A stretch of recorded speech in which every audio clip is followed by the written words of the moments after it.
Hey there, dear tech fam. Today's episode was so much fun for me to record, mostly because I just let my curiosity run wild.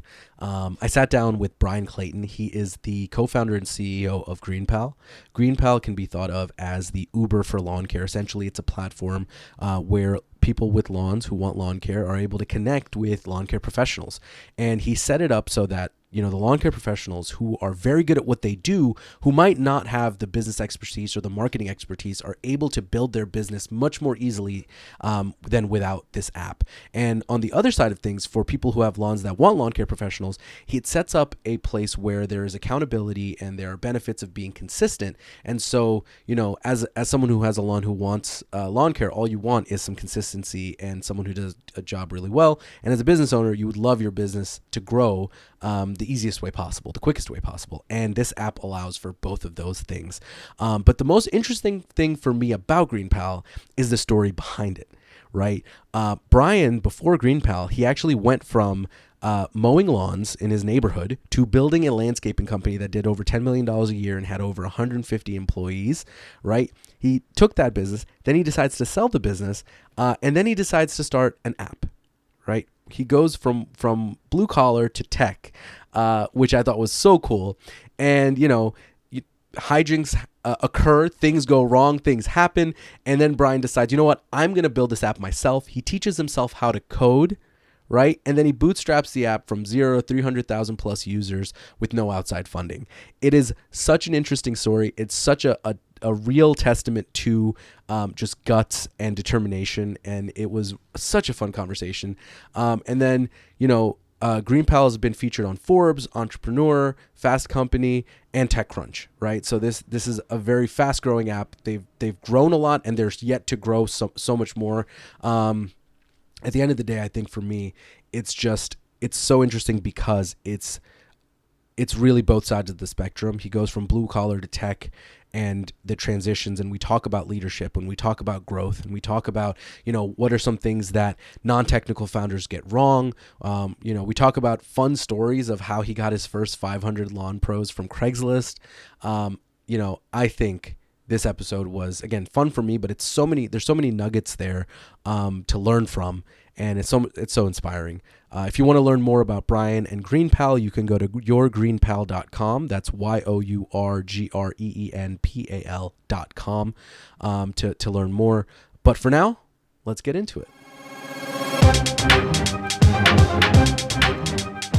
All right, let's kick it off. And so I was while taking notes, I was like, I had too many notes. I've actually two windows open right now because you've done a lot and you're doing a lot. So I want to start actually. So I was initially going to started talking about your father, but before that, I want to ask what brought you to the point of thinking about money, whereas you went to your dad. Like, what was that? What brought you there from being a kid? For me personally, I was in a similar situation. My family, I was always thinking about money because I didn't have a lot. So I was always wondering about it. But what brought you there? What brought you to think about, hey, I want to go to my father, ask to talk about money? Yeah. So my parents did a good job with me in terms of limiting the things I wanted and connecting that to jobs that need to be done around the house. I don't have kids. My brother has four, and he doesn't do that. And so it always gets under my skin that he kind of just gives them whatever they need, whenever they need, whatever they want, whenever they need it. And like we had to work for the stuff that we wanted, and a lot of the times, like the stuff that we wanted and the stuff that we got, weren't always the same. And so it's like if you wanted the $100 pair of soccer cleats in 1995 instead of the $20 pair of soccer cleats, you might have to think about how you're gonna make that money. And for me, like that was just something that made sense to me at 13 years old. And it still makes sense to me now at 45 years old. And I learned it then. And had they not taught me that, had they just bought me the pair of cleats that I wanted, my life might have turned out very different. And so it's a very interesting thing. Kind of, and we were just middle class. We weren't poor. We weren't wealthy. We were somewhere in the middle. And they could have afforded the cleats that I wanted, but they didn't. They didn't buy me the cleats that I wanted. So that was a lesson I learned really young, and it still carries on with me to this day.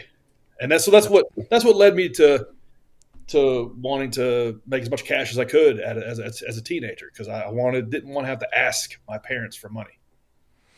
Yeah, that's amazing. And it gave you a kind of a core study in delayed gratification because you had to wait and make the money no matter what it was. There was never a chance of it being instant. So that's another thing that probably helped you as you went on the paths that you went on to be successful and be tenacious. Yeah, yeah, it's like, you know, I don't know any other way to learn those lessons other than to have somebody experience it that way, and you see it with people that kind of grew up with privilege. They don't have that in their DNA.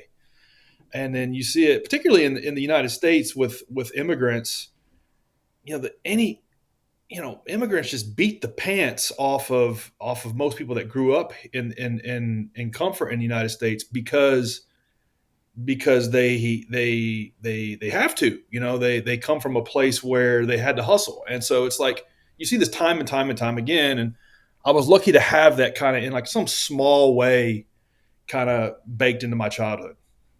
Yeah. All right. So let's jump into, you're 13 years old. Firstly, I mean, I think many times we think of, when you're younger, you want to make money, you either mow lawns or you shovel driveways in the snow. So I understand what brought you to there, but what was that thought process like? Because I feel like, at 13 years old, going around and trying to sell something, it's a daunting task. Right, going around, someone's like, "Oh, I want to, mow your lawn." No, I don't need it mowed. Okay, cool. On it, how did you? So, how was that first? Let's talk about the first three, 4 doors. Right, how did that start? And then, how did you get your groove of? All right, this is my business. This is how I'm going to do that. Yeah, it was just door to door sales at 13 years old. Hey, I'm looking to pick up more lawn mowing clients this year. I'm mowing Mrs. Smith. I'm mowing Mr. Jones. And there's all kinds of things you learn. One, you learn that like people are really different. Like you kind of get a peek into their living room, and some people are like live really messy, and some people are like perfectionists, and some people's house kind of has a little bit of an odor, and some people have 20 dogs, and it's like you just like first the first thing you notice is like at 13 years old you're like, damn man, I thought all of these people in this neighborhood were kind of the same, but every one of them is different, and is like a different kind of has different tastes and different expectations and different wants. And so you kind of learn that. You learn that, like, okay, this particular customer is going to want a $75 lawn mowing, but this customer is going to want a $20 lawn mowing. And so at 13 years old, you start to learn about, product lines and product surfaces and offerings and things like that in the little business of lawn mowing. And these lessons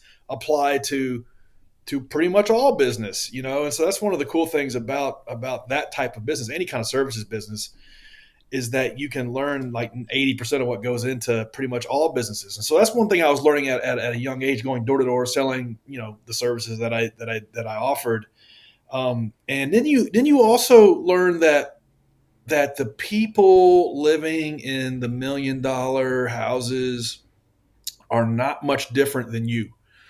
They're not much smarter than you. They're not much. They don't have anything that you don't have in terms of like just God gifted talent. They're just people that just went out and did stuff. And so that was one thing as I started picking up customers. Like I remember like 14, 15 years old. One of my best customers was kind of this like redneck guy that was just super wealthy, and like it just didn't strike me as a particularly intelligent guy, but he had a lot of money, and he just decided he was going to start an insurance company, at the age of like 25 years old. And the thing I learned from him, just observing him, was that he was no different than me, and he was no different than all these other people that I was observing that were successful or not successful. He just did it. He just did something and just dedicated his life to one thing. And so that was a lesson that I learned at a young age, being exposed to clientele that had discretionary income that could pay for a gardener, just observing kind of what they did for a living, how they conducted their lifestyle, and who they were as people, was very instrumental to me and who I became ultimately. And so you're the business you had at say basically in your teens, was that what turned into Peachtree, or was there like a gap, or was there like a so to, what I guess what I'm really asking is how did that business go from I'm a high school kid mowing lawns to what Peachtree ended up being? Yes, it's a great question. So in that type of business, it's the best small business in the world. You can use it to make extra side cash. You can use it to pay off debt. You can use it to get through college, which is kind of what I did. I mowed yards during the day and went to night school in college at night. And so at the time, it was very much like a temporary thing. And I went to business school. It took me 5 years to graduate business school, and then I graduated college, and I had to make a decision. Okay, now what? I've got this business degree. I don't really want to be a lawn guy my whole life, but I'm going to take a pay cut if I go into the job market, and I don't really have any other better business ideas than what I was doing. And at the time, I was 23 years old, had maybe 5 employees. I mean, in 2003, I was making multiple six figures a year, and I was in reinvesting all of the money back into the business. But I could see a line of sight where this little thing could become a big business. And I took what little I learned in business school, and I made a business plan. And I thought, okay, if I can take this and kind of organize it and times it by five and get to a couple $1 million in revenue, I might could have an actual business and not just be self-employed. I knew at the time that I was self-employed, and I did not have a business, but I could see a line of sight where if I just kept working on it, over and over again, that I could get to a point where it would be an actual business. And so made a business plan, and I thought if I can achieve this goal of 10 employees, and I don't know, I think it was like maybe a million a year or 2 million a year in revenue, then I'll continue on and keep doing it. And I think I was able to do that in like half the time that I thought I was. And so a lot of um, it was a lot of hustle, but it was also a lot of luck because the town I grew up in was outside of Nashville, Tennessee, and the whole kind of region was and still is growing very fast. A lot of new development, a lot of new housing developments, a lot of new apartment complexes, office buildings, you name it. And so all of these types of developments needed the services that I was offering. And so I was able to little by little study my competition and eventually get into the kind of the commercial aspect of the business and start selling multiple six figure and sometimes seven figure contracts for installation jobs and maintenance jobs for landscaping services. So all of that took 5 to 10 years, but in a nutshell, I knew I was working 7 days in the business, but I wanted to work more on the business. And one thing I wish I had learned a little earlier was that I also needed to work on myself. That was something I didn't really learn until later in the journey. That as a founder of any business, you also have to work on yourself. You have to develop skills that you don't have to get to the next stage of the game. And yeah, and eventually ended up growing that business to around 150 people, and it was ultimately acquired by a big national company that runs those types of businesses. That's incredible. So wait, let me. So when you finished college, right? When you were deciding, is this what I'm doing, or am I going to get that 9 to 5? You're 23, so it's been 10 years of mowing lawns, and you said you had about 5 employees at that time. How old were you when you hired your first employee? Just curious. Yeah. So finishing school, you got 20 yards to do. You can't do them all yourself. You get one of your buddies to help you out. 16 years old, and then at that time you begin to learn that you got to manage that really tight, because a lot of times you can't just throw bodies at a problem. And just because you have the work doesn't mean you can pay people to do it, because you'll end up paying them more than it costs to than what you're billing the client. So again, the lawn mowing business is a great business to learn things like unit economics. I'm billing the client at the time $30 an hour, give or take, for services, and fully loaded, it's costing me $25 an hour to have somebody out there to do it. So I literally only have like $5 an hour of wiggle room, of margin, for what we're doing out here. And if one little thing goes wrong, I'm in the red. I lost money that day. And so it's a hard lesson that you learn as a little business owner, that you can't just, like, hire people to do work, because it's like something you have to really manage closely, and you have to develop controls and systems around, even if it's just two people.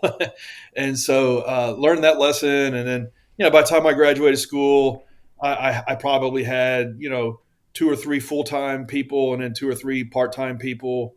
And then kept on, expanding from there, and doing it wrong. There's many times I would wake up and not be able to make payroll, and I'd have to go back and figure out, okay, what did I do wrong here? Okay, I misquoted this job, or I took on too many people too fast, or actually this crew has three people, it should only have two. So really good lessons that you learn, just being in the trenches, running a business, that you can't learn any other way. They don't teach you this stuff in any business school. You just kind of have to do it. So and then from 5 employees when you started to 150 when you were exiting, what time frame was that like? How long did that take? All in, didn't really officially start. Just a kid mowing grass, 1994, all the way to like maybe 2000, and then really started thinking about the business, building a brand, um, having a business plan, not till about 2002. And then the business was acquired in 2013. So that would have been 11 years later.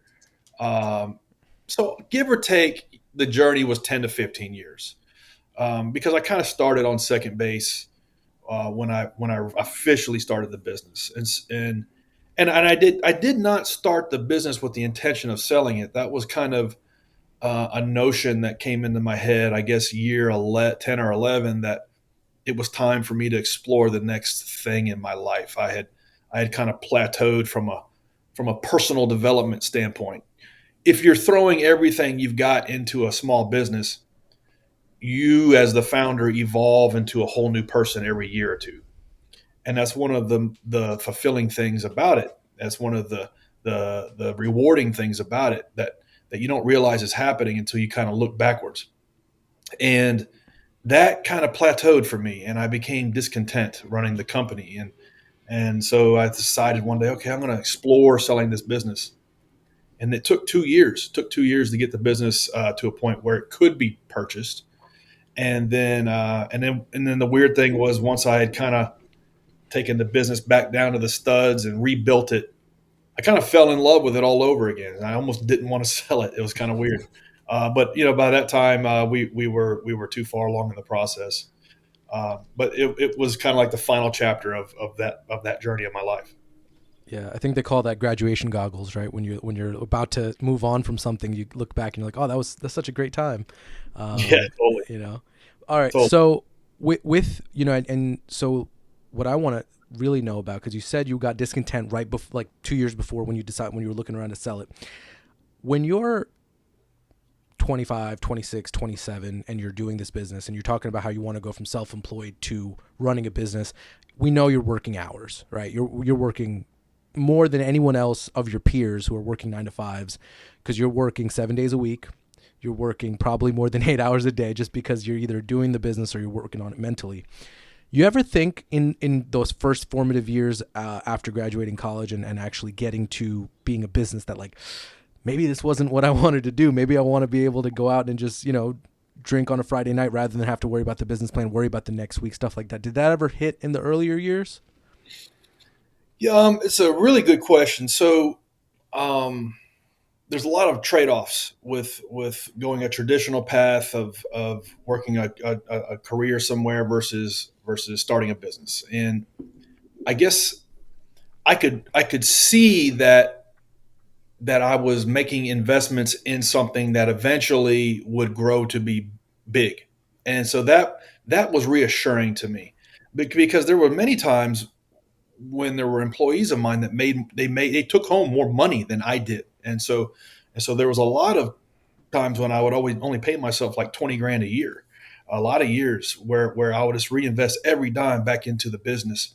And so, my friends are making, 100 $200,000 a year doing whatever it is they're doing, and I'm making, rice and beans, and so that sucked, and but you could take a deep breath and see that, okay, I'm doing a million or 2 million, and if I can get to 5 and 8, my life looks like this, and the business looks like this, and the company looks like this, and so you just kind of have to be willing to have that faith, work that process, and running a business is the only place where you have that optionality.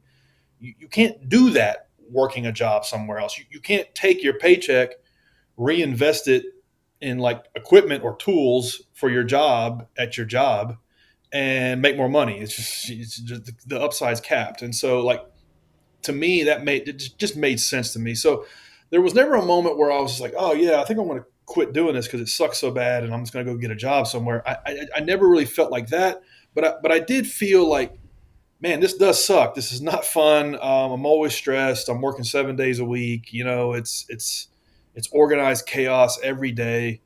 Um, and a lot of that was kind of self inflicted. I at times I was too lazy to build systems, and I kind of just wrangled everything on an hour by hour basis until I woke up one day and realized, okay, you gotta really kind of think about it and come in on a Sunday and like work really hard on building a process and a system for every little piece of this business to where it's just not like the place is burning down every day. And so it wasn't until I kind of had that epiphany, did life get a little better. But no, I never really felt like, this sucks so bad. I'm gonna hang it up and go work a job somewhere. To me, that was a much more terrifying prospect, and still is to this day. Yeah. Having to drive somewhere and work for somebody else, and take their orders, and I've never had a job, so I've never, I guess I've been fortunate enough to where I've always been able to work for myself on my little thing, and for better or worse, that's I guess that's what I'm suited for. That's awesome. And keeping the dream alive when you're younger is definitely hard. So it's great that you're able to keep your eyes on the prize, essentially. And so from Peachtree to Green Pal. So before we make the actual leap, how did running your first company, landscaping, prepare you for tech? Yeah, a lot of things are similar, and then a lot of things are like totally different. And I guess I was fortunate that I didn't know what I didn't know, and so it was kind of naivete as an asset. I was able to kind of just walk into the transition, not knowing what was ahead, and just kind of deal with it one little piece at a time. If I had known how hard it was going to be, I would have never done it. But how it all unfolded, I sold the company, and then my initial plan was to like live the life of a capitalist. I had read this book uh, called The Cash Flow Quadrant by Robert Kiyosaki, and in this book, he talks about this mysterious figure called the capitalist, and this capitalist character just like sits in the background, is involved in deals and puts their money to work, and like gives advice, and like is just doing all this cool stuff, and doesn't actually have to like do any real work. Like, it doesn't have to get in the trenches, doesn't have to pour over spreadsheets, doesn't have to cold call customers. The capitalist is putting his or her money to work and his or her experience to work. To me, that sounded really sexy, and I just wanted to do that because I had a little bit of money. I wasn't like super wealthy or anything, but I had a little bit of proceeds from the business sale to not have to that I had options, and so I did that for like 6 months. Did some investments, did some real estate investments, and life got existential really quick because a couple things. My whole identity, 15 years, was wrapped up in running this local business in my town, and like it wasn't a big deal, but like in my little town, it was a known business, and I was the guy behind that. And like now, I'm no longer that guy, and so like now that's gone. And then it's like every day I would go into this big 20,000 square foot facility that my team and I built, and there'd be 150 people there that looked up to me and sought my guidance, and I was kind of the chief of all of that. And so now I'm no longer that. And so that was gone. And so that was a little weird. And so I was kind of had this like identity crisis almost. And I didn't realize how much that of my like personal fulfillment and personal kind of like self-worth was wrapped up in being the chief of this little small business in Nashville, Tennessee. Outside of my little world, who cares? But in my little world, that mattered, and so that and all of that was now gone. Yeah, and so I kind of had to like reconcile that, and nobody prepared me for that, and so digested all of that and tried to do investing and stuff, and it just really I felt discontent, and I thought, well, I need to start another project. I need to start another mission. I want to get another team together, but this time I want to do something different. And watch the movie The Social Network. They built Facebook in about 45 minutes. That looks so fun. It looks so fun and easy. And they had 1 million users, I think, by an hour and 15 minutes into the movie. And so I want to do that. That looks amazing. That looks amazing. And well, so what can I do in tech? What could I do? What could I do in tech? I don't know anything about tech. I don't know anybody that knows anything about tech. I just spent 15 years running about the most redneck blue collar business you can run, a landscaping company. Literally, I had 3 mechanics working for me full time. All they did was turn wrenches and fix lawnmowers and trucks.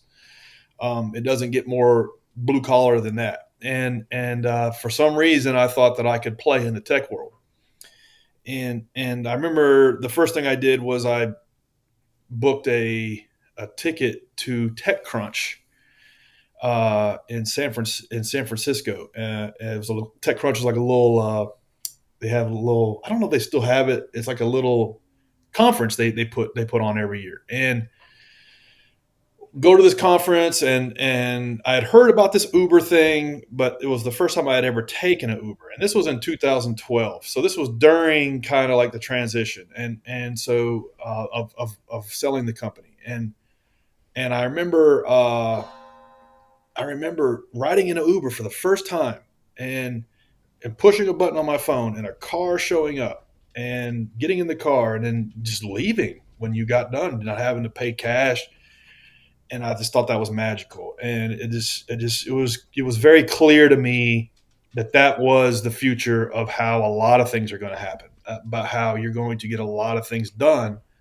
You're just going to push a button on your phone, and it's hard to remember. But until then, like that's not how things happened. Like the world of technology was very much um, bits. It wasn't atoms. And for the first time, Uber showed you that you could push a button and atoms, physical things would move in the real world, and so that was inspiring to me that this could exist for this little humble world of lawn mowing that I know, and I just thought, okay, well, I know the industry, and I know the problem exists because every day running my landscaping business, we no longer did residential lawn mowing. We only did strictly commercial contracts, but we had 90 branded trucks going out every day all over Nashville.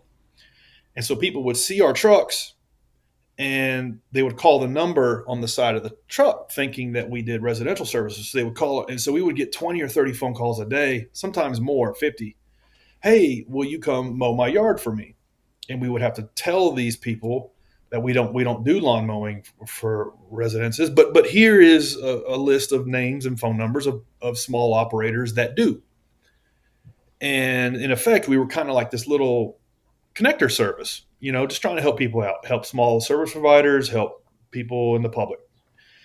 And so doing that, for years, I knew that there was a disconnect between small operators that provide this service and their visibility in a marketplace and the people that consume those services, that need those services, and that something needed to exist to facilitate that transaction and that discoverability.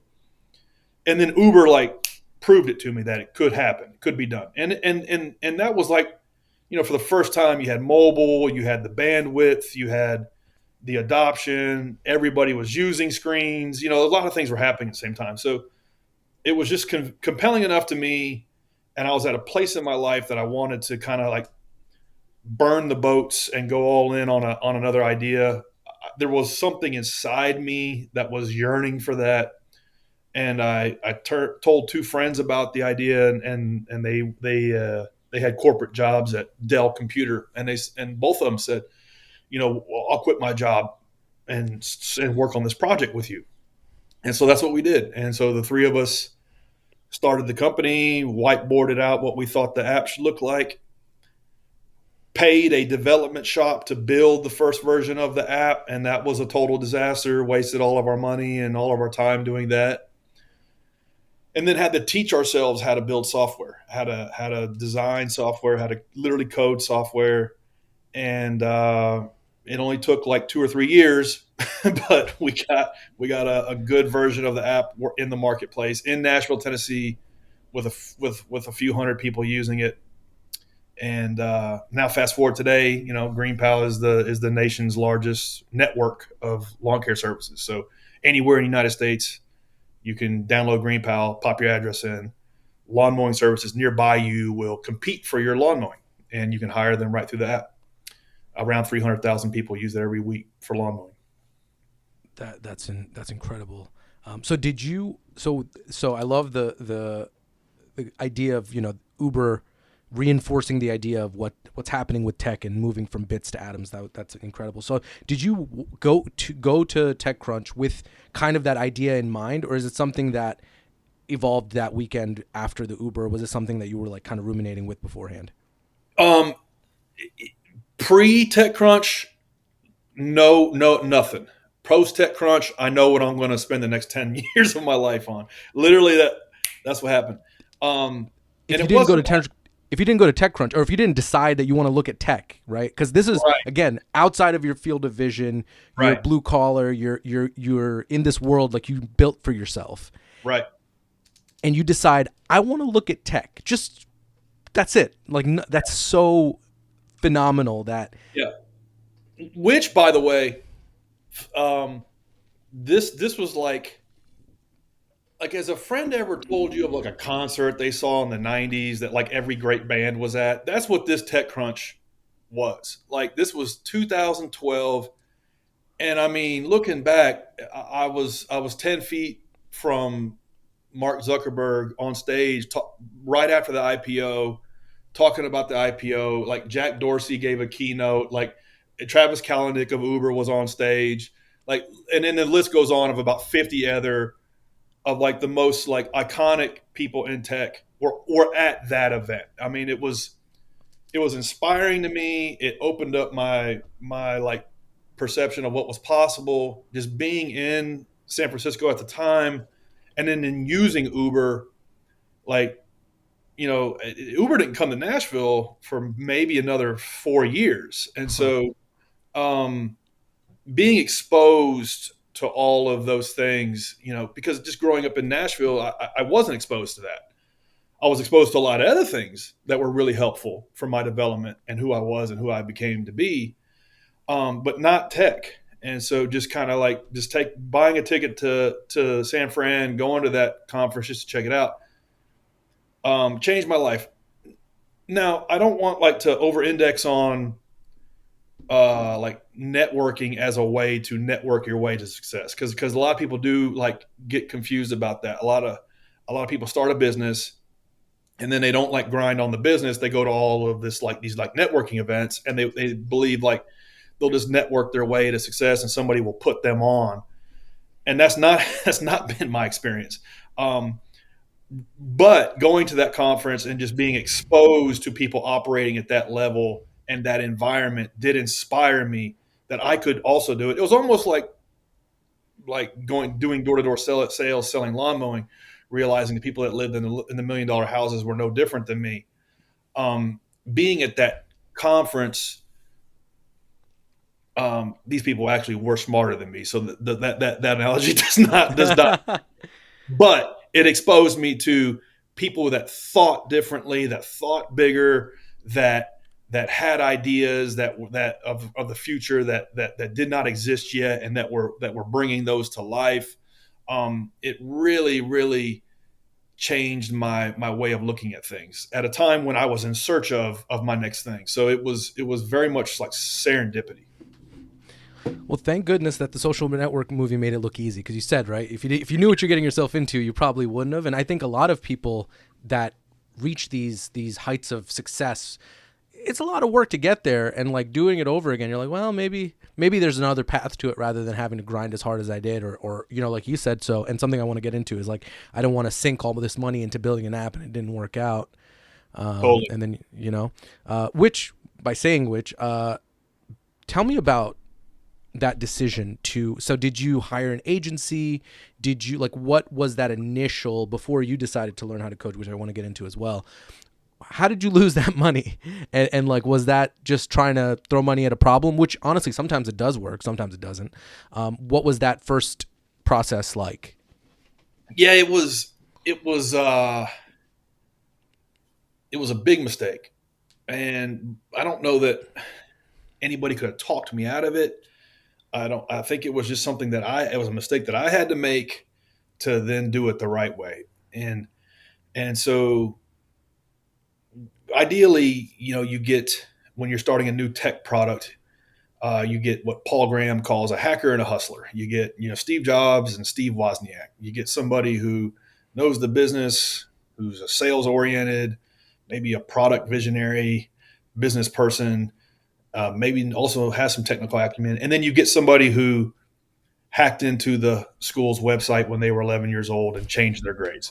Like, you get somebody who's just like who's always just like has had that in their DNA, and that's who they are. And then these two people come together, and 1+1 is like 5 or 10. We had three hustlers. None of us had ever built a website. None of us had ever even attempted. None of us knew anything. Uh, had never even like looked at HTML or anything like that. And so we thought that we could just outsource the tech and do the sales, and we'd be off and going. And the thing I didn't understand was is that it's a lot different, inventing a brand new product from scratch versus starting a traditional business. And so I had experience starting a landscaping construction business, building it up, building the systems, and selling it. And I thought I knew everything there was to know about business. And so when I'm starting this as like a tech business, this will be easier. And no, this is actually 1,000 times harder, because you are inventing a brand new product from scratch that does not exist. Nobody knows it exists. Nobody knows how to use it. Nobody knows where to find it, and nobody knows that they can use it. And so it's like all of these things are happening at the same time. And so I thought that the hard part was like the technology execution, and we could just outsource that. But actually, the hard part is discovering the right recipe, of combination of things that consumers want. And the only way you're ever going to get there is just through trial and error and iterating your way through there. And you can't change order your way to success. You can't call up the dev shop and say, hey, we've got these 100 things that need to be fixed, have them to me by the end of the day. It just does not work that way. And looking back, it's like as silly as like I'm from Nashville, Tennessee, and so we get a bunch of musicians that move here every week. Like maybe I read once that at one time there was 100 people moving here a week just for music, and um, all of them like think they're going to want to be the next big thing, and it's kind of like saying, okay, I'm gonna move to Nashville. I'm gonna be a country music singer, and I have this great idea for a song. I just have to find a musician. Is what that thinking, that logic is like. It's like I'm going to be in tech. I'm going to start a tech product. I'm going to have a technological product that's going to be in people's hands. I just have to like hire a dev shop to do the coding for me. And it's like it just does not work. You can't you can't do that. And so it took us a year and 150,000 of our own, little bit of money we pulled together to learn that hard lesson. And I don't know that somebody could have like shaken me and told me like don't do this, because I think it was just something I had to learn the hard way. And a lot of people do. I think there's a lot of people who have an idea that they think is cool, and they go and they hire an agency, and for a lot of them it doesn't work. And same, like I didn't do it. Luckily, I think someone shook me out of it physically, but a lot of people are like, thinking about learning to code is a daunting task. So this is the quickest way to do it. It's kind of like, so when you're talking about, because building a lawn mowing business, people know what lawn mowing is. People know what other people doing it is. So that business is easy. Creating an app is like coming up with chopsticks for the first time and trying to explain to people how two sticks is good for eating. And that's the way I saw it. So now the big thing is, after losing six figures in any business, it's very easy to call it quits and go back to what's comfortable, do something else. Why stick with it? Why not be like, you know what? Tried it. Doesn't work. I have other skills of mine that I know I can definitely make money from. I've done it. Why stick with this tech idea? And then we'll get into like learning to code, but why not quit?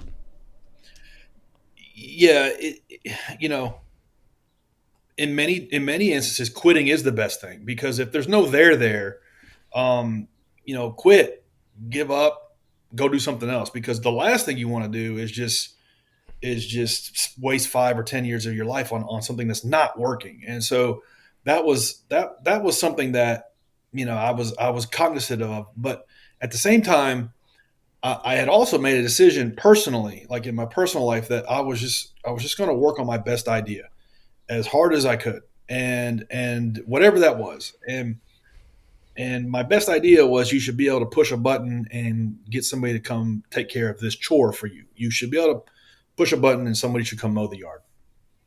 And that was my best idea then, and still is today. And so I've never had this bright shiny object syndrome, because I've always just I guess I'm not terribly creative, and so that's a good thing because a lot of times people get sidetracked and they want to chase trends, and they want to like go after the new hot thing, and then they never get any traction on any one thing. So there was that, and so that's what got us through the first 3 years. The other thing was celebrating really small wins, and so even though we wasted all of our money and all of our time with this dev shop, we did get a working uh, piece of crap into the marketplace. I mean, it was janky as hell, barely worked. It was kind of one of those things that you had to like almost be over the shoulder with the participants of it. But we cobbled together 50 or 100 users on that thing.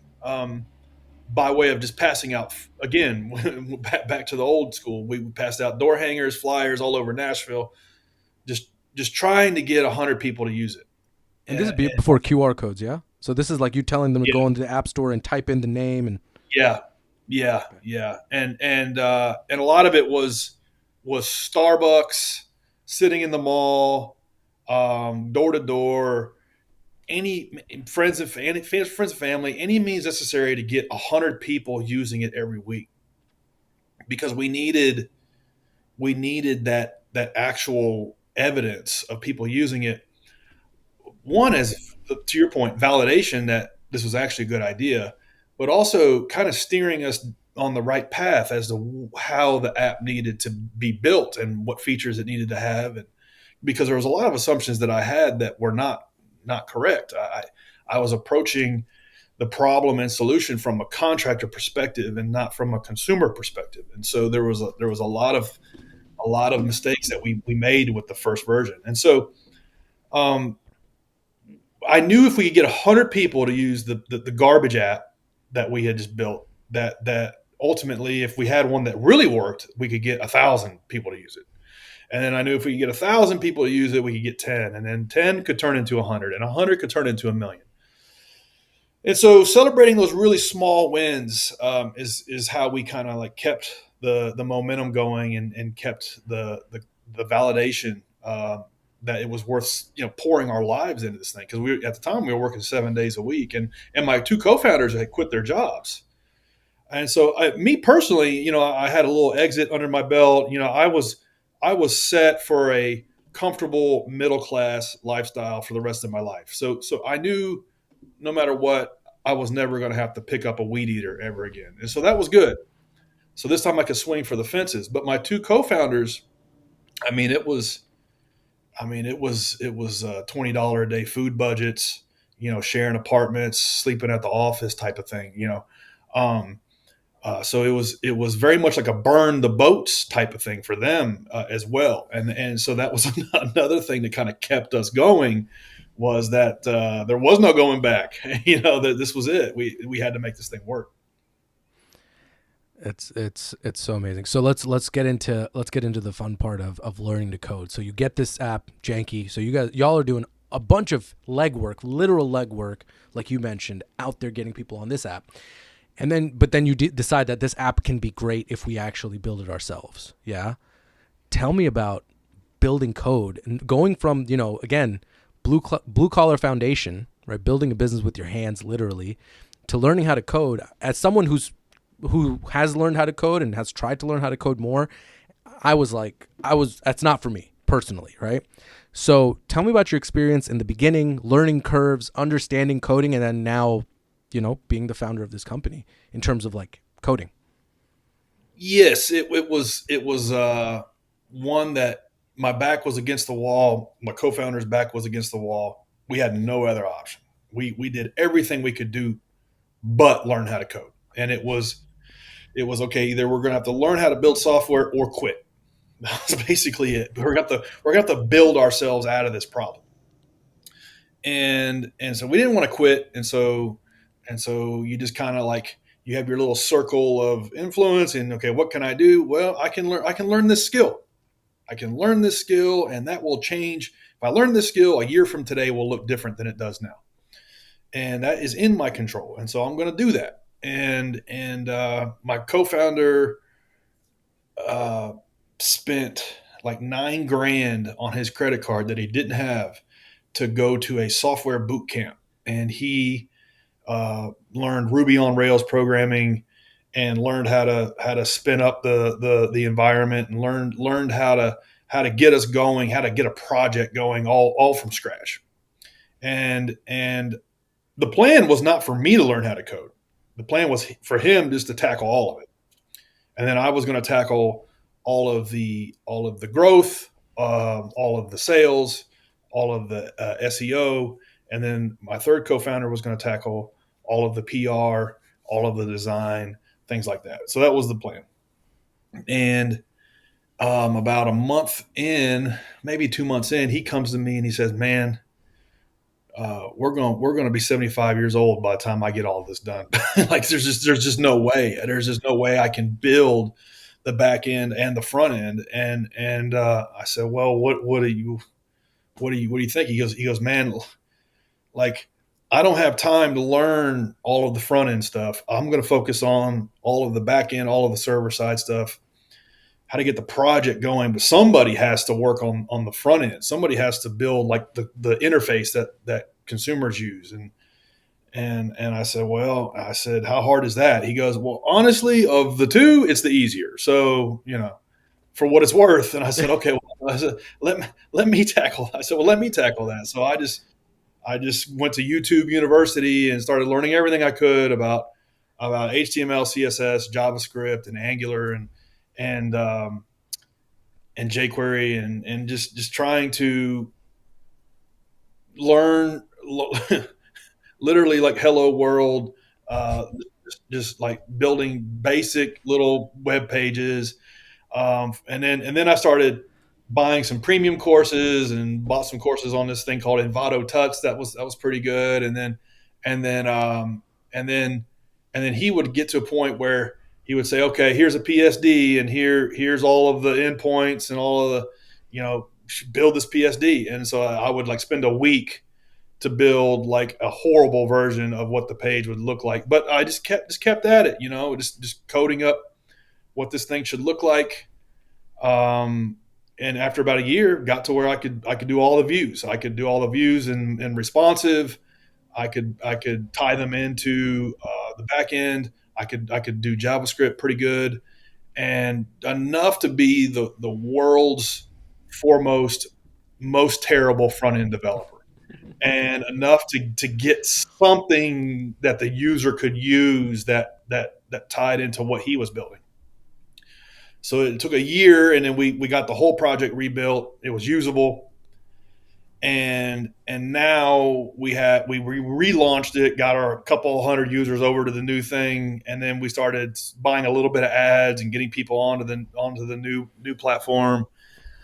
Eventually, got that to 1,000 people using it, and then now we had total like purview over what it was we were doing, and slowly began to identify the major bottlenecks of where we were lagging, what we needed help with, and started bringing on freelancers to help us with that stuff, and then built out a little team around us. And so you can't delegate these things from abjuration. You have to delegate them from stewardship. So what I mean by that is like you can't say, okay, I don't know how this works, and I don't have time to learn it. You just handle it and just bring it back to me when it's done. Every time I've tried to do that, it's always blowing up in my face.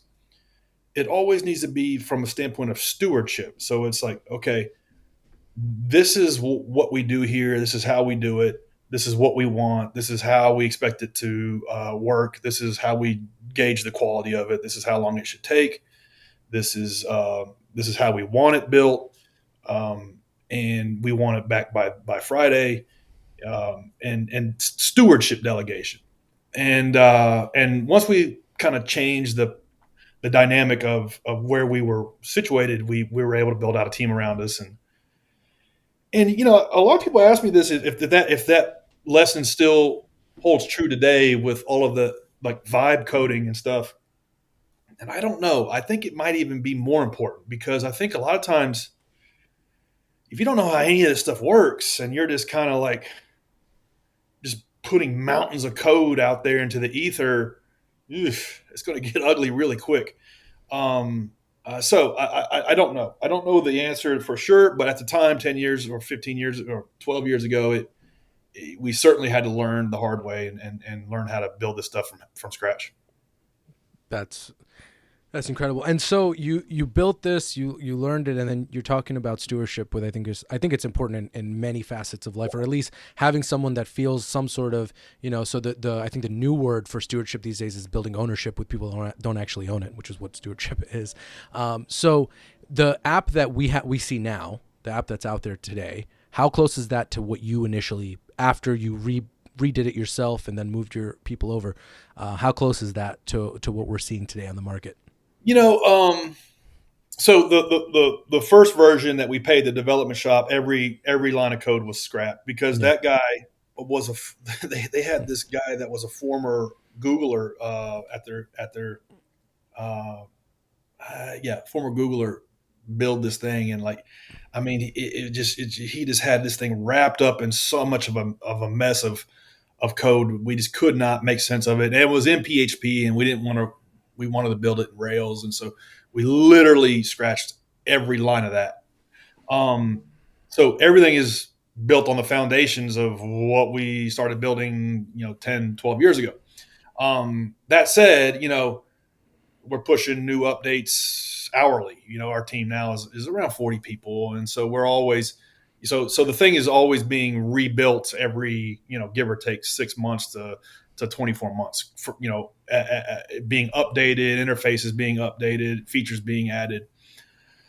But the original vision of my grass is 3 feet tall. I've called 10 people. Nobody will call me back. What do I do? I should just be able to put my address in and somebody should come mow it. Like that idea and what we do today are exactly the same. Um, That's we are beautiful. still working on how do we make it cheaper, faster, smoother, more reliable, more convenient, and more profitable for lawn care companies to operate in this space. I mean, that's just what we do, and we don't do anything. We don't solve any more or different problems than we did 10 years ago. We're just always looking for ways to do it better. So the idea makes sense. The business has, and I'm speaking in present tense, but I'm talking about the past. You've built it. It's growing. You see people are using it. You had your 100, 200 people. You moved to a new app. It's going great. Why not raise money? Why not raise? Because I feel like raising at that point, anyone in a tech startup is like, when can we raise? Yeah. Why not? It was good question. Our initial plan was to do just that because we drank the Kool-Aid. I mean, I told you I watched the Social Network and went to TechCrunch. I mean, like I was bought into this idea of this mythology of the VC backed startup, and that's what the sexy thing that attracted us to the starting line. And so we initially thought that's what we were going to do, and a couple things happened. So the first thing was my ego got in the way. I guess a year in, I guess it was a year after we pissed our money away, pissed all our time away, and we just started trying to rebuild the thing. Um, I I started trying to raise money, and so what you do is you go visit a bunch of you visit 100 different angels for yeah, and you hope that 10 of them write you a check for 50 to $100,000, and or you go to an accelerator. And I did that. I took like 10 meetings, and I just felt like I was groveling and people weren't getting it. And I had just sold an 8-figure business. And so like I just like my ego got in the way of that process. And I was just like, I mean, like you don't see, you just don't get it. And I was like, screw this. Like, I just want to build a business that makes an angel round every month, and then I'll be good. And so however long that takes, I'm just going to do that. And so like that's what happened. Honestly, like I was going to raise money, and I took a dozen of those meetings, and these guys were super arrogant. And it could have been, Nashville, Tennessee is not a bastion of frothiness for these types of investors. And if I had done it in the Bay, maybe it might have turned out differently. But thank God it didn't, because there is a graveyard of Uber for X startups that raised billions of dollars that crashed and burned. And so just because you raise money does not mint your success. And so I learned a lot from observing, Uber for car washing, Uber for laundry service, Uber for home cleaning, Uber for valet parking, all of these different ideas of push a button, get a chore done, crash and burn.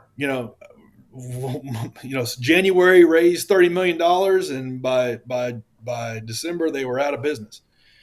And so I think if we had raised a couple of $1 million, I mean, I know we had raised a couple of $1 million. I mean, I know it would not have been like steroids, or it would not have been rocket fuel. And I think until you know exactly what you're going to do with every dime, like let's say like you would mortgage your mother's home. and then you would take out a margin loan against that, and then you would put that to work on in your business. Like, don't, in my opinion, don't raise money until you feel that confident about it, or you've done it. You know, you've built and sold a company in the same kind of dynamic of what you're trying to do. Because if Doc from Back to the Future rolled up in the DeLorean, he said, "Hey, we're going back to 2013." Aside of buying a bunch of Bitcoin and Nvidia, I would I would, if I didn't have those, if I didn't have, and I had to do this journey all over again. First thing I do is raise a bunch of money because I know exactly all the steps. I know I've done it. I said, and money will just make it all go faster. But at the time, I was not the person that I needed to be to deploy capital in an effective way. It's funny because when you were talking about trying to raise money for this after selling an 8-figure business, I was thinking, well, if you sell an 8-figure business in this space and you're here, raising the money is like that, Yeah, right, in this space. And since you yeah, weren't in the space, your mindset was still of someone who sold an 8-figure business. So you're not ready to be the first time business fundraiser person who's going to beg, borrow, steal for a couple $100,000. And I think, again, like you said, I think it worked out to the best it did. because you now you're ready. Now you're this business, next business, any business, you gotta go on. That's wonderful. All right, so now back to that mindset shift that I just mentioned. You just sold an 8-figure business. You just started this business. You just dropped 150K. Then you learned to code and you're doing it. Talk to me about taking that person and then being the one who's calling 500 lawnmowers on Craigslist. That's got Yeah, to be just as frustrating after yeah. selling an 8-figure business, spending $150,000, learning how to code. I mean, I haven't done that exactly, but I've done sales where I'm doing phone calls all day. I don't know if I could do it after selling an 8-figure business. So tell me about how that worked out, and how did that feel? I don't know. It sounds daunting and it sounds a little frustrating. Talk to me about it. It was I think it was exactly what I needed because it one of the most humbling character building things you can do is start a business. And so it was uh it was good for me. It was good for my soul to have to do that. And I did feel like a cognitive dissonance with investors, but I didn't feel that with users for some reason. I didn't feel like I was better than them or that I was deserved their respect. I did feel like I deserved respect from investors because I had a track record. With users, they don't know who you are, and you're trying to pitch them on solving a problem in their life. So I didn't feel the same way, but it was humbling, getting hung up on and getting the door slammed in your face, but it was what had to be done at that stage of the game to get the first early adopting lawn care companies to use the platform. And at the time, it was a terrible platform. It didn't have the tools it needed. It was hard to use. It was not intuitive, and so it was very much like, hey, um, if you use this, I will be in the trenches with you, and I will help you grow your lawn mowing business. So that was the first kind of value proposition, and that's how we kind of locked in the supply side. Was, hey, here's somebody who has built and sold a landscaping company in Nashville, Tennessee. In the landscaping business, I was kind of a known commodity, and so that helped. And then I was able to hand crank the supply side by doing that and getting in the trenches with these operators and helping them grow their lawn care business while using our platform. And then we didn't have to worry about supply for a while. We could focus on the consumer side. And then about 3 years later, we came back to the supply side. And so that's one of the challenges of building a two-sided platform like ours, is that you have this chicken and egg problem where you have to have enough suppliers and they have to kind of hang out long enough and be ready when consumers come on board. And then when they come on board, they got to service them promptly, on time, doing a great job. So you kind of have to figure out how do you orchestrate that. And so that's how we did it. And the only way to do it was just through hand-to-hand combat because we didn't have the self-serve tools, we didn't have the name recognition. Nowadays, GreenPal is a known commodity in the landscaping business. Back then, it certainly wasn't. And the other thing is too is that any home services provider has just been beat down by a dozen different lead generation sales organizations. So Mhm. companies that will do SEO or do Facebook marketing, get a lead, and then sell it to you for $45 or something. And like most of the time, the economics around that don't make sense. And so they've been burned, time and time again by somebody calling them on the phone. And so breaking through that and saying, no, it's free to use. And not only that, but I just sold my company. You might have heard, oh, is this really you? Yeah, it's me. This is my new thing. And I'm going to help you grow your landscaping business. But I need you to use this new platform that we built. That's how we kind of got over the initial chicken and egg problem. So that's I guess so that makes sense for Nashville. So as you're expanding, so firstly, actually, I'm sorry. Before we get to that part, uh, totally makes sense about the hand-to-hand combat part. But now with the app, you don't have to do any of that. I'm assuming like your company doesn't have to really build those relationships on the lawn care side anymore. Is that right? It's taken 5, 6, 7 years Yeah. to get to a point where it wasn't a push, where it kind of flipped to a pull. And that was a combination of just doing the right things day in day out, helping these providers make more money. That's really why we exist.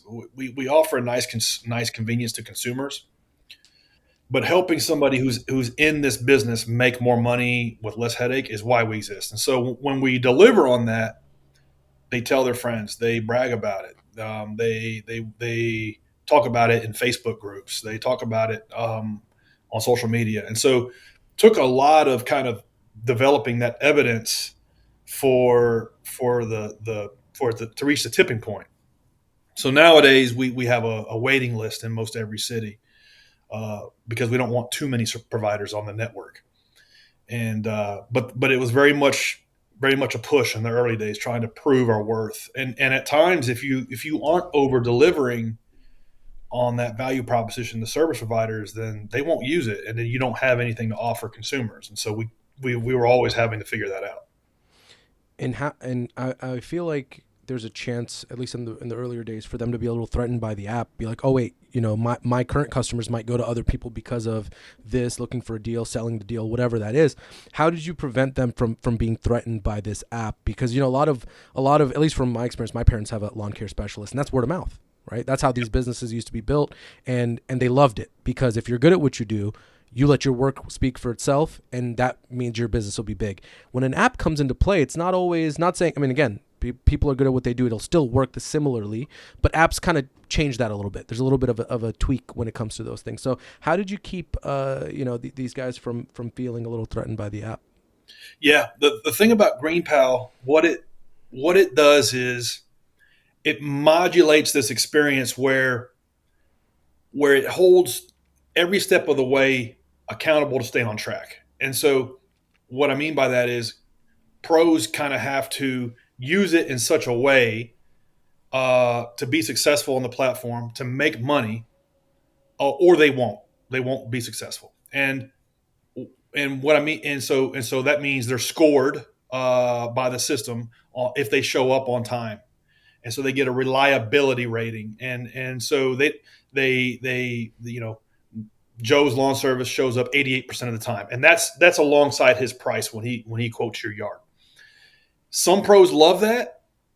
A lot of pros hate that because they Yeah. don't want, the whole reason they got into business was because they don't want somebody breathing down their neck. They don't want a boss. And so a lot of pros don't like having that accountability layer. And so it's not a good fit for every small business owner. I would say 10 lawn care services sign up for it, 3 hate it, 3 kind of use it to fill in you know empty spots in their route, and then 3 run their whole business on it, and is what we've noticed. And so it's our job as the platform to help promote the reliable service providers that show up on Thursday when they're supposed to, that follow up, that are proactive, that do a good job, that get hired for subsequent visits, so consumers can then sidestep, all of these negative experiences with small business owners that aren't taking it seriously, and they can just hire them off the shelf like buying something on Amazon.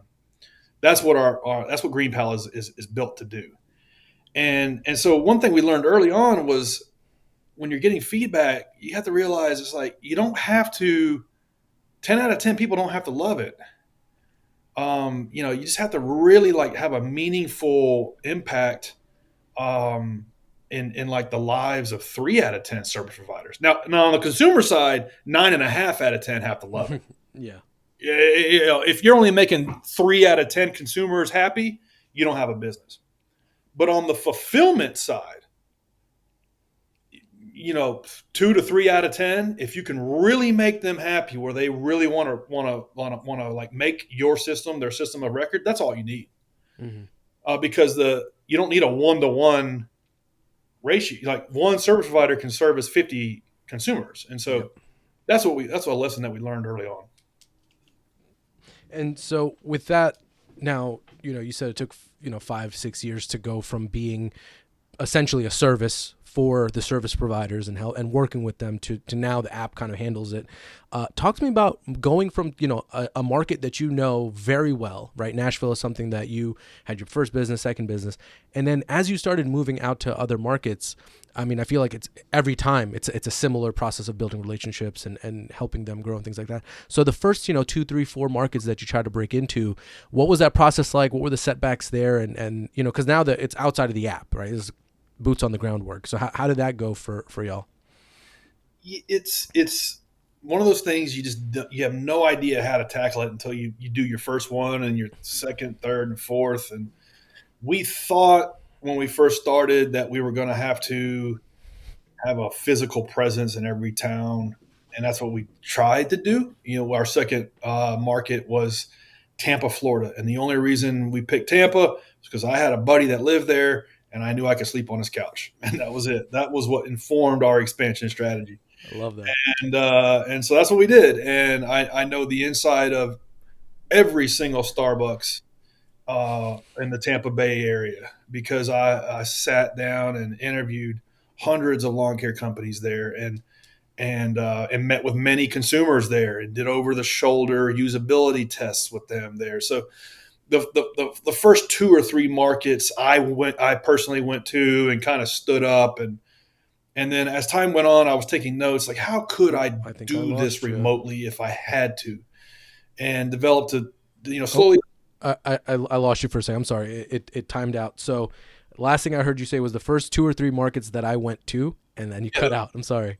Yeah, the first 2 or 3 markets I personally like went to, stayed at a friend's house or stayed at a Airbnb or something, and met with the early users, met with the early contractors, met with as many consumers as I could, and slowly began to develop a playbook where I knew that, okay, we can do this remotely where we don't have to go to every city, and this is how we're going to do it. We're gonna first thing we're gonna do is we're gonna cold call 500 contractors on Craigslist. Second thing we're gonna do is we're gonna run this amount of Facebook ads.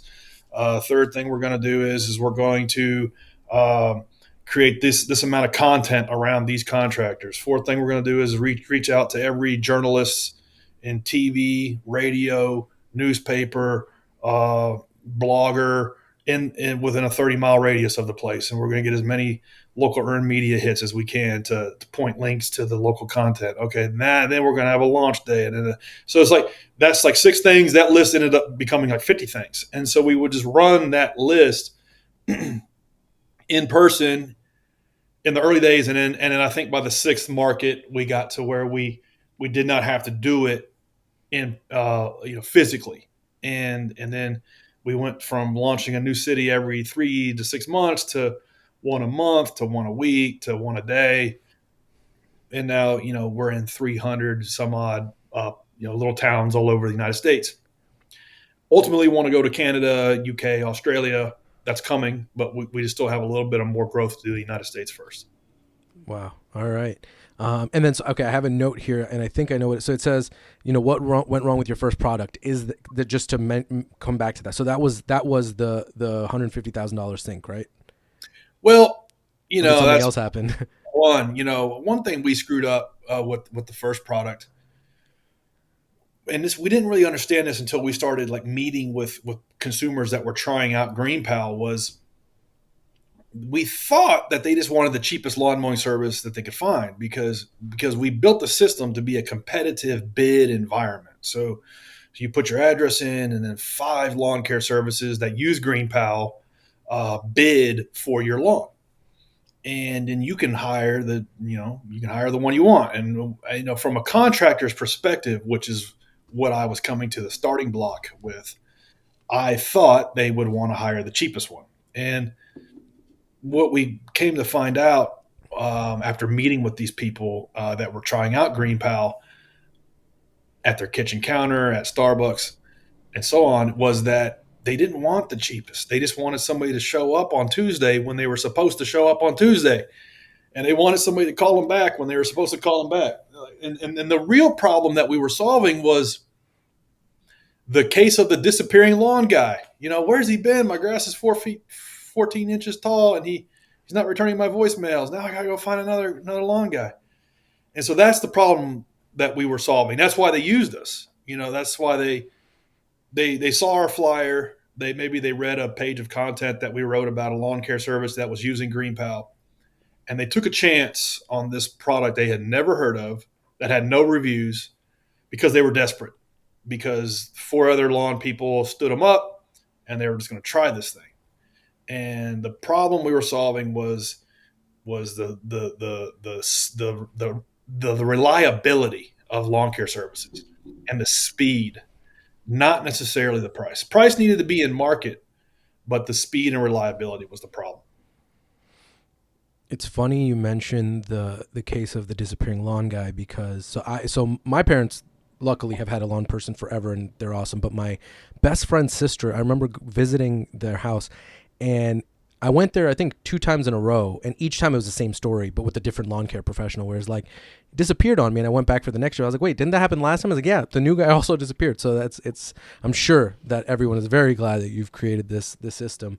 All right, so let's talk about GreenPal today. Talk to me about AI, because I feel like actually I also want to talk about COVID. Which one would you rather talk about first, COVID or AI? Well, yeah, let's go in order. So, Okay. yeah, COVID came in and went.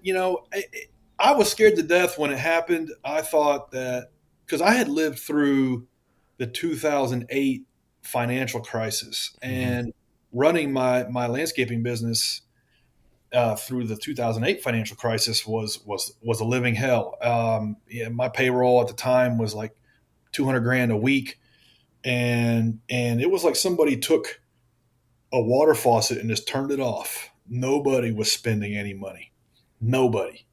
And so all of my customers like just dried up. And so I Mm. had to figure out a way to like hustle up new business and not I didn't really want to lay anybody off, so I had to get creative with how we distributed work hours. So it was a living hell. My co-founder and I didn't take a paycheck for 2 years to get through that period. So I was anticipating that Yeah. and more with COVID.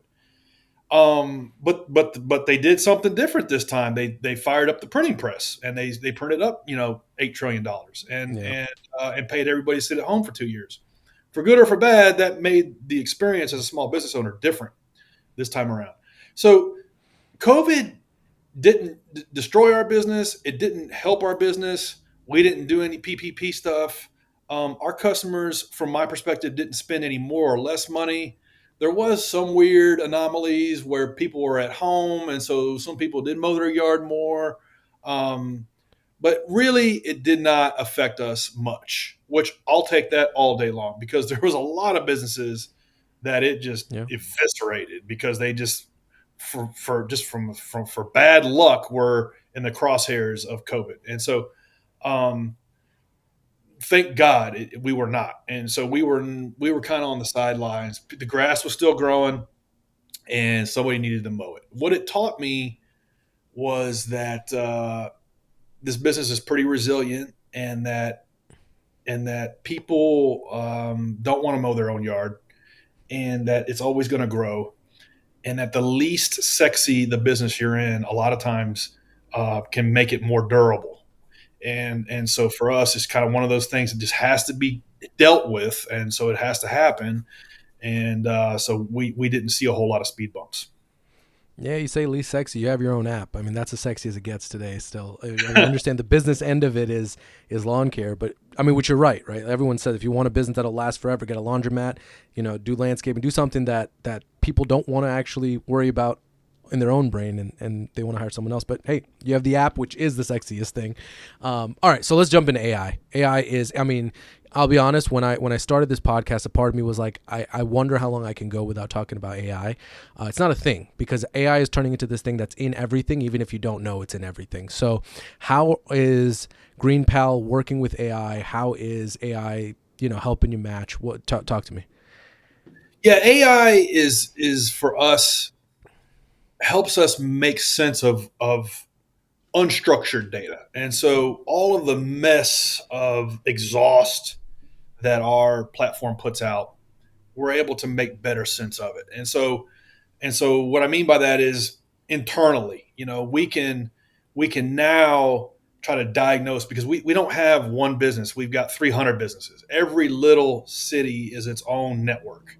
And so every one of them has to be diagnosed and troubleshooted on an individual basis. And so we can say, okay, why is it in Portland, Oregon, um, homeowners that use it and these three zip codes get five bids, but these four zip codes they only get two bids? And why do these people in these zip codes spend 40% more money than the ones in these zip codes? And where did they come from? And how did we get them? And what can we learn from that to fix all of the problems in Portland, Oregon? And so I'm sure you could have done that 5 years ago, but it probably would have taken a team. It would have taken a data scientist, a growth engineer, probably two or three other people. Now, with just a mess of unstructured data, we can dump it into a language model and get answers and ping it and get answers out. And so that's how one way we're able to use it to diagnose things that are going on an individual city by market by market basis to help them grow. And then the other thing is we use it to make better matches with consumers hiring lawn care services. So before it was okay.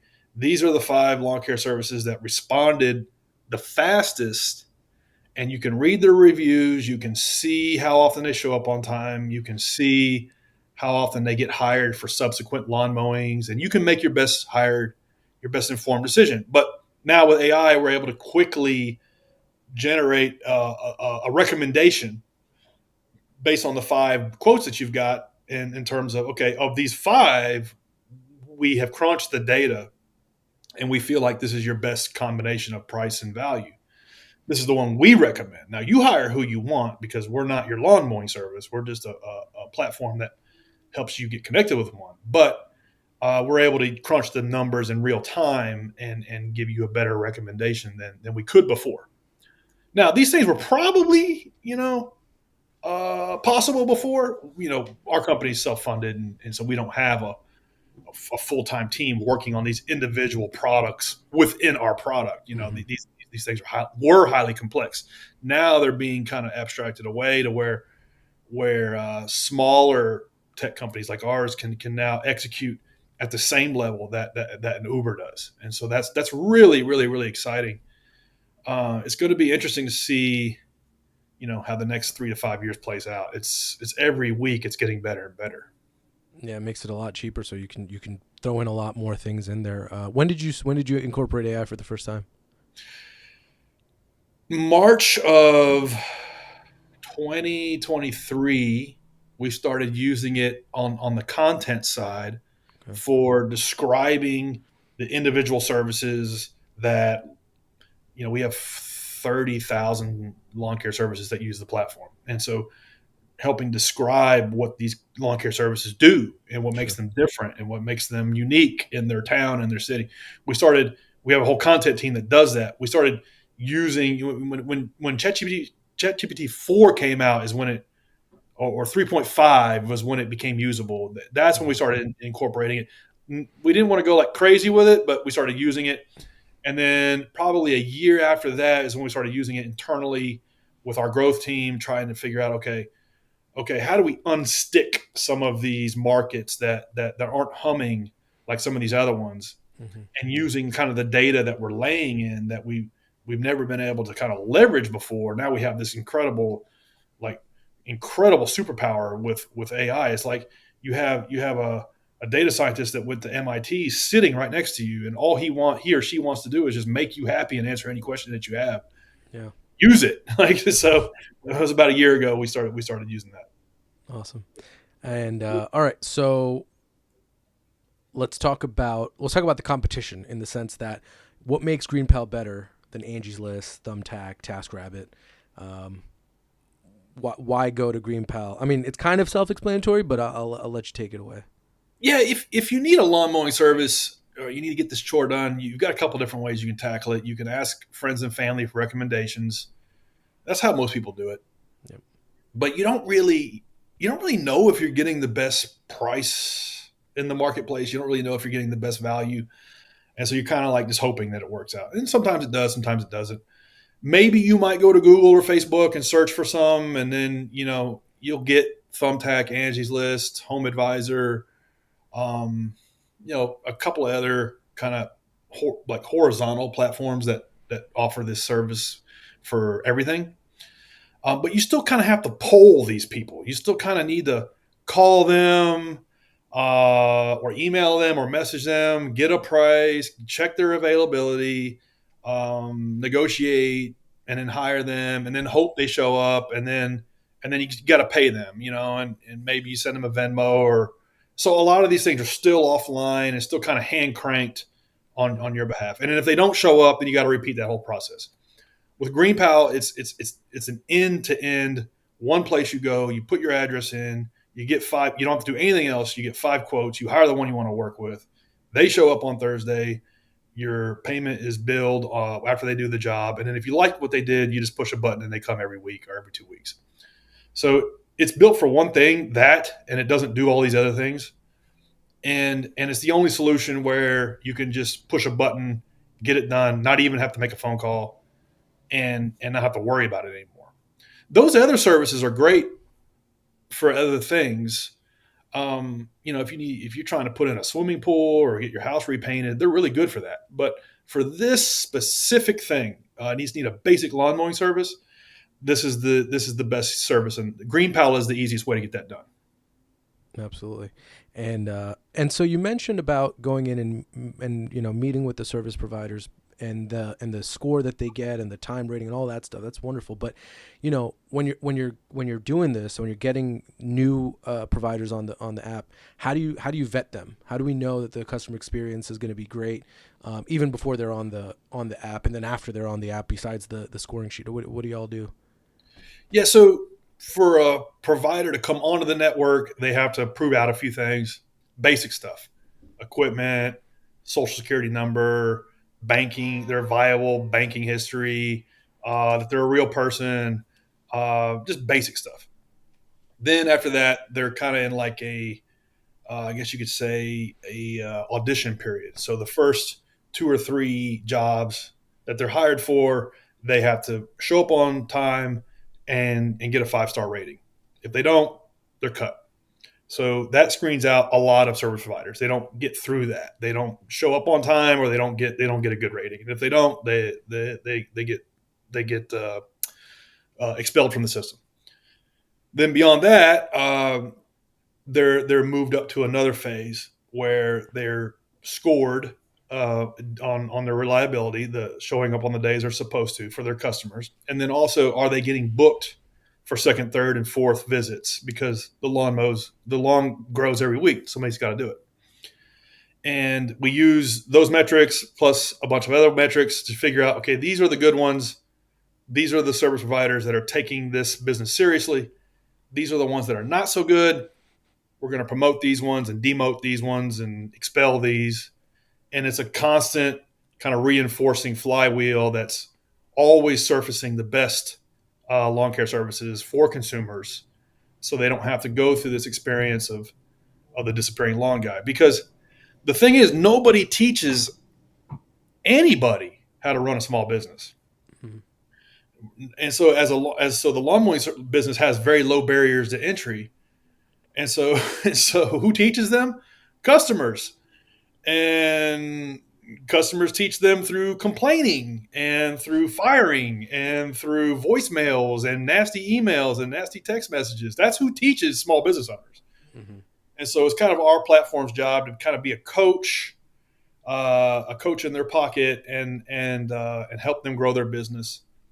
And there's just some that don't take it seriously, and so it's our job to demote those, and help consumers sidestep those. Well, and in the past, an underserviced area, you could get away with not being super serious because you were the only guy in the area doing it. And over now, I think as time's been going on, the barrier to entry is getting higher and higher, and the service quality is getting higher and higher. But definitely, your app helps people understand that side of things better. And so, all right.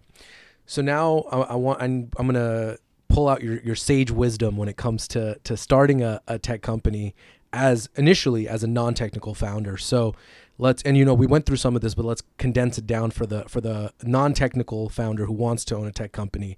What would you say is what makes a non-technical founder fail, and like what would you say to avoid as someone starting an enterprise like this?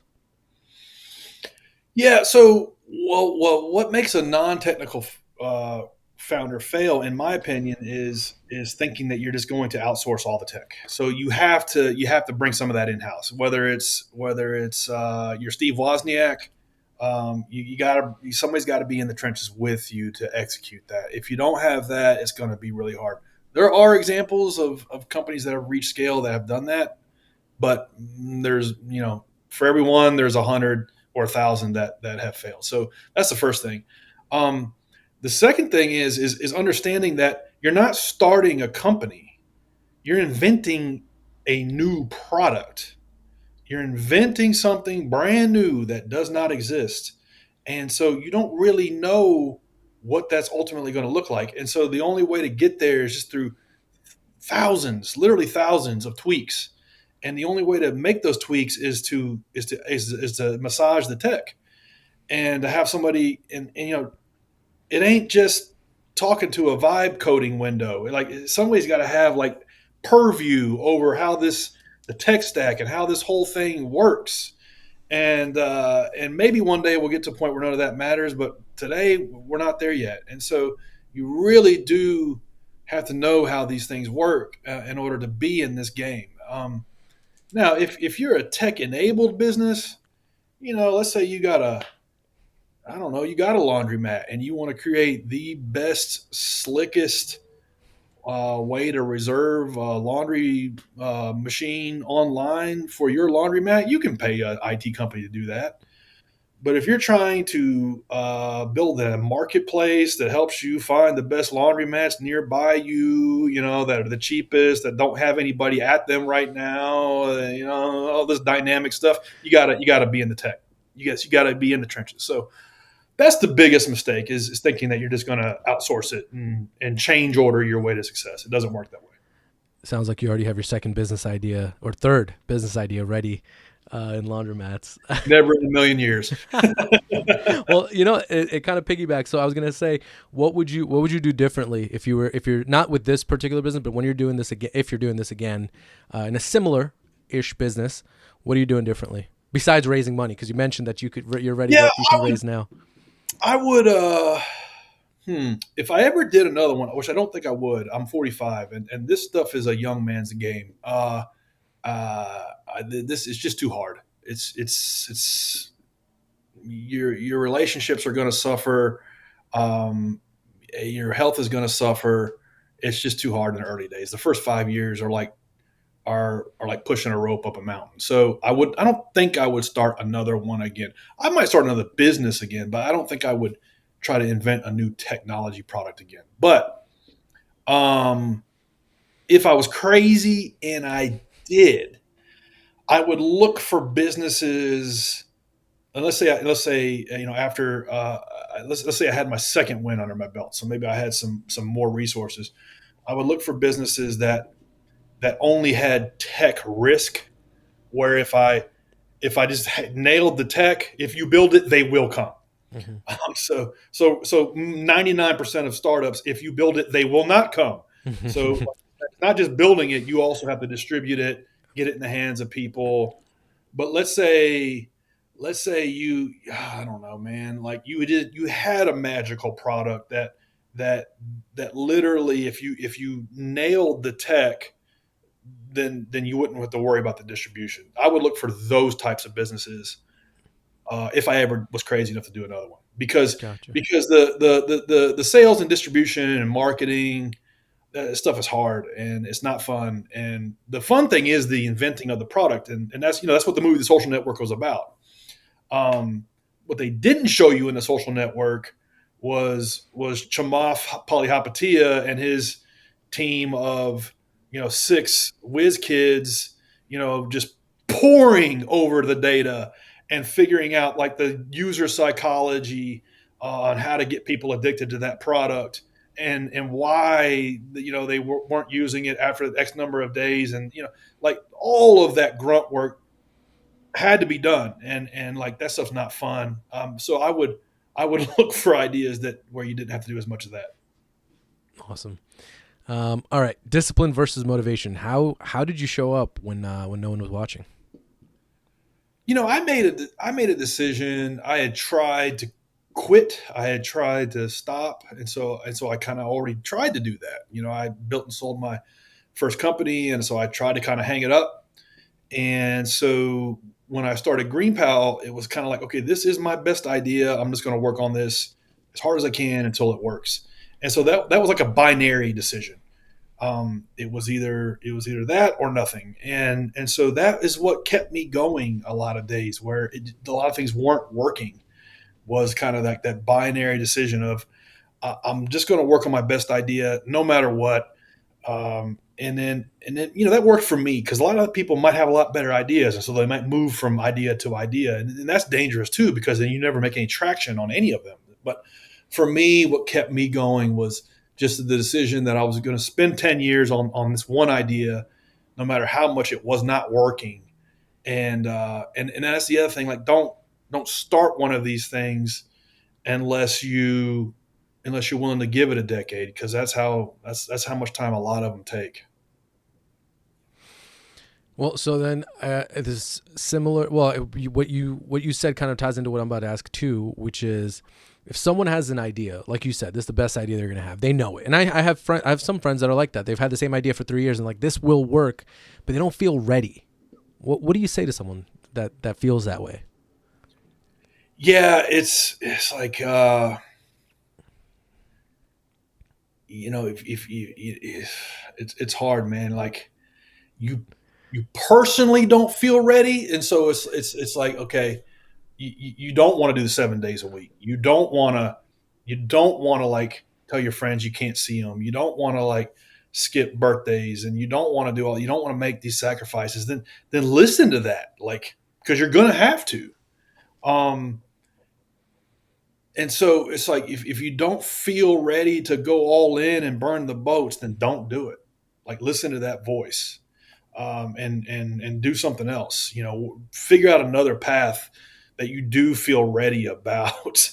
um, there's multiple paths to success. When I was running my landscaping business, I can't tell you how many millionaires I met that wore overalls and drove pickup trucks. And so there's multiple paths to success. But if you're thinking about a technology product and you don't feel ready, you don't feel that conviction that you want to like bet your life on this, then don't do it, because this is not something that you want to go in half speed. Mm-hmm. Mm-hmm. All right. All right. As we're about to wrap up this last part, I call it the FAQs, frequently asked question. The funny thing is I keep changing them up, so they're not all frequently asked. And I actually have a few specific for you because I as I was going through, I think of specific ones. So, all right. So, and you kind of mentioned this earlier, but if there's something besides this, you tell me. One thing you'd never outsource as a founder. I would never outsource. So the early days of the tech, obviously, I would never outsource the early days of customer support. Maybe customer support Yeah, always. I would never. Now, let me just double down on that. I would never outsource customer support because that's free R&D for the business. I would never outsource. Um, Trying to think what else. I'm just scanning through. I mean, there's a lot. I mean, outsourcing in general is you kind of want to bring as much as you can in house, but there's a lot of things you can outsource. But maybe those two things: the tech execution in the early days, the product design, um, in terms of like what the product does, the prettiness of it you can outsource, but like what the product does, the problems it solves, the sure. customer discovery, and then the customer service, I would not outsource. Love it. What was the first hell yes moment for Green Pal? Maybe year three, there was there was a couple hell yeses. One was I remember it was like a Saturday. My co-founders and I were working in the office, and like something like 20 or 30 people signed up in a day, and I didn't know who any of them were. So that was a big one. But then like a year later, there was a company in Atlanta that owned a bunch of rental properties that put like 100 properties on the network. Uh, that was a big hell yes moment where we realized, okay, this dashboard now has another use case where people that own a bunch of properties can manage it from one location. That was an unlock for us. Awesome. All right. Best business lesson you learned from landscaping. The best business lesson I learned from landscaping was that you're not in the landscaping business, you're in the sales business. So a lot of times we over index on what it is we do, and we think that in landscaping, oh, I've got the best lawnmowers, and my employees wear uniforms, and we sharpen our lawnmower blades, we use top quality fertilizer, and the bushes we plant, they're green, and our trucks are clean. I really thought like these were value propositions, points of value proposition, and I realized nobody gives a shit about any of that stuff. You have to really figure out what it is your customer wants, what problems you're solving for them, and what that value proposition is, and you have to sell that. And so you're not really in the landscaping business at all. You're really in the sales business. Awesome. Let's see. Favorite tech tool you use on a daily basis. Let me look. I'm looking at my browser right now. I'm just trying to. I'm liking Gemini more and more every day. I hate to say it, but I think it might be better than ChatGPT, especially for like a. I do real estate investing, and so I had a sneaking suspicion that one of my property managers was doing a lazy job on a handful of properties, and they were charging. I think they were charging too low to keep tenants in there, so they didn't have to like go market the property. So I told Gemini, I said, here's the last here's the last statement from my property manager. I want you to go look at all these properties and go do a market analysis of comparable rents for all of them within 10 miles. And I want you to figure out how much each property has in terms of bedrooms and baths and square footage. And I want you to give me a comp. And I'll be damned if it took 15 minutes, but it did it. Wow. And it showed me that I was that yeah, we were charging under 20%, 30% in some cases. It's insane. Yeah. ChatGPT, I threw it in ChatGPT and it gave me some BS boilerplate Yeah. word salad. Let me predict the next word of what Sure. I think it should be, which is still amazing. But Yeah. Gemini actually just sat down like a research analysis analyst and went out and did the work. It was Wow. insane, Wow. insane. That's awesome. All right. Somebody will watch this podcast 5 years from now, or 2 years from now, or a year from now, and be like, "Yeah, duh, Yeah. of course it did that." Yeah. Or That or or or it'd be like, that'll, why weren't you using Gemini as your property manager? That's what's gonna happen in yeah, like 5 years. right, Be like, why yeah, wasn't Gemini already doing this for you? it's wild. It's wild. It, Yeah, that'll be it quaint. yeah, and well, and I think you just made a sale for Gemini because I've been teetering on switching out ChatGPT for my personal use, and I've been thinking about Gemini, and I might have to make the move. Um, all right, Yeah. a couple more, and we're ready to wrap up. All right, and these are the ones I actually frequently ask because these are the ones that I think are very impactful. So, what is the best advice you ever got, or your favorite quote? Well, it's actually two in one. So a guy by the name of Brad Feld said, "Listen to your customers, or you will have none." And that's a man. I mean, it's just like a simple thing, and it's like, yeah. I mean, everybody says something like that, but really, it is true. And in the early days, the customer support number needs to go to your cell phone number. The company email needs to go to your email. You need to do all of your customer support in there for the first 1,000 customers, because that is like R&D to try to figure out if you're on the right path or not. So and then beyond that, like trying to figure out like how do I close the gap between what my customer is thinking and what me as the founder is thinking. And so listen to your customers, or you will have none, is one of my favorite quotes. I love that. What's the best investment you ever made? I've made some, in terms of monetary investments, made some decent ones. Missed out on a lot of good investments over the last few years.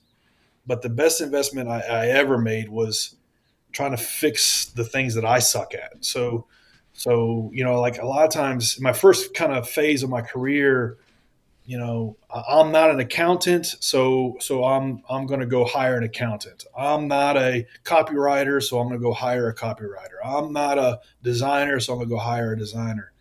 And what I learned starting GreenPal was, just because you don't have the title doesn't mean you can't like get like dangerously good at these things, like 80/20 good. And so the best investments I've always made were books that I bought, courses that I bought, classes that I bought, where I could shore up skills of things that I sucked at. For the peanuts I spent on those things, thousand x returns on that money. Love that. What's the best thing you've ever been gifted? Best thing I ever been gifted. My dad once gave me the book Good to Great Oh, 20 years ago, and I didn't read it. and and then when I was starting Green Pal, I got paranoid. I was like, "Damn, dude, you don't have a lot of the knowledge you need to play in this new arena. Like this ain't running a landscaping business. This is tech." And so I started reading every book I get my hands on. Picked up that book, and I was really pissed off at myself that I didn't read it for years. And I was like, "Dad, I'm so sorry I didn't read this book." He's like, "I told you. I tried to tell you 5 times to read the book." Great book. Just the broader lesson is like you try to knock out a book every month or two, man. Like that stuff compounds. It adds up.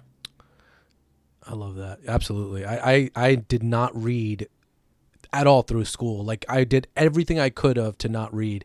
And I just started reading, not just started, but in the last like decade and reading and Audible and everything.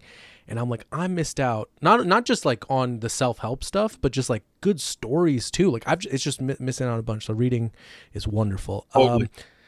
All right. You get to put one quote or one thing on a billboard, anything, doesn't have to be a quote, but millions of people get to see it. What are you putting on there? Let's see. I heard a good quote. I can't remember who said it. Um, but no, I don't want to screw up the quote. It's easy to hide behind changing the world. And so what I mean by that is that you can set these big goals. Oh, I want to change the world. Well, what the hell does that even mean? Um, and so the same thing goes for your business. Like, oh, I want to like build the biggest X, Y, or Z, or I want to grow sale. I want to build a $10 million business. Like that shouldn't be your goal. Your goal should be like, I want to cold call 100 customers this week. like set those goals. I'm gonna email 100 journalists this week about what we're doing. Focus on like the small goals, the inputs, and then the outputs will come. So it's easy to hide behind changing the world, because a lot of people have these lofty big goals and they never do anything. That 5, 10 years goes by and they haven't made any progress. Yeah. All right. Well, as we're wrapping this up, what's next for Green Pal? What's the next phase, and what's the future of that look like? Yeah, man, we're growing. We're trying to get to 1 million people using this thing. We're at a few 100,000 right now, and we're just going to keep grinding until we get there. We're in every major city in the United States. Like I mentioned earlier, we want to get to Canada, UK, and Australia. Hope to do that in the next couple of years, and so we're having fun doing it. It's growing, it's profitable, and we're going to keep doing it. Amazing. And where can people learn more about you? Find me on LinkedIn. Just Google my name, Bryan Clayton. Find me on Instagram. Find me on GreenPal. You go to greenpal.com if you want to sign up as a lawn care service provider or if you need a lawn mowing service. Awesome. Anything else you wanna leave us with, Brian? Yeah, get in the game. It's not too late. Um, Anybody that is on the fence, you didn't miss it. I think it's getting bigger. It always gets bigger. I guess that's my point, is that it always gets bigger. You didn't miss it. So whatever you're thinking about starting, start. You'll be glad you did in 10 years. Such a strong message. All right. Well, thank you so much, and to everyone that's listening, get in the game.